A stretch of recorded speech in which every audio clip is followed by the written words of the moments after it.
ફરી એકવાર આમોદ આછોદ રોડ પર પાવર ગ્રીડ કંપનીની કાર્યપદ્ધતિએ ખેડૂતોમાં ભારે રોષ ફેલાવ્યો છે.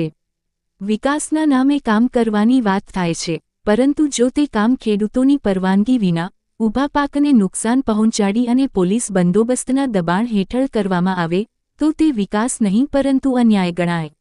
આજે સ્થળ ઉપર જોવા મળેલા દૃશ્યો ચિંતાજનક હતા. સ્થાનિક ખેડૂતોના કહેવા મુજબ તેઓએ તાજેતરમાં જ ખેતરમાં પાણી આપ્યું હતું અને તૈયાર થયેલા કપાસના પાકને કાપવા માટે માત્ર 15 દિવસનો સમય માંગ્યો હતો. છતાં પણ મામલતદાર, પોલીસ અને પાવર ગ્રીડ કંપનીના અધિકારીઓએ કોઈ રાહત આપવાની ના પાડી અને તાત્કાલિક કામ શરૂ કરવાની જ જીદ રાખી. ઊભા પાક ઉપર જેસીબી ફેરવવાની તૈયારી ખેડૂત માટે આર્થિક નુકસાન કરતાં પણ વધારે માનસિક આઘાત સમાન છે. ખેડૂતોને "તમે કબજેદાર છો, માલિક નહીં" કહી ધમકાવવામાં આવ્યા હોવાના આક્ષેપો લોકશાહી વ્યવસ્થાને પડકાર આપે છે. જમીન માલિકીના હક્ક, યોગ્ય વળતર અને સંમતિ વિના કામ શરૂ કરવું કાયદાકીય તેમજ માનવીય દૃષ્ટિએ ગંભીર પ્રશ્ન ઊભો કરે છે.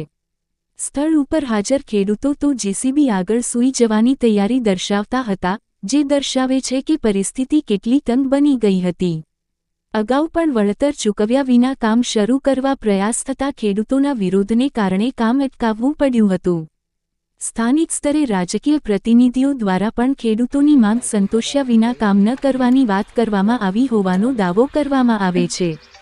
છતાં હાલની કામગીરી ખેડૂતોમાં અવિશ્વાસ અને અન્યાયની લાગણી વધારે મજબૂત કરી રહી છે.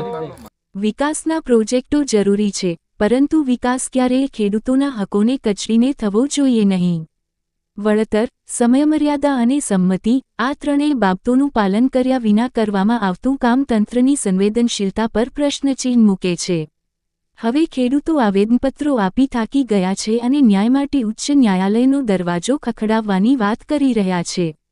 જો પરિસ્થિતિને તાત્કાલિક સંવાદ, પારદર્શિતા અને ન્યાયપૂર્ણ વળતર દ્વારા ઉકેલવામાં નહીં આવે તો આ વિવાદ વધુ ઉગ્ર બનવાની શક્યતા નકારી શકાય નહીં. ખેડૂત દેશનો અન્નદાતા છે, તેને દબાવીને નહીં, સમજાવીને અને ન્યાય આપીને વિકાસનો માર્ગ બનાવવો જોઈએ. Bureau chief, Sunil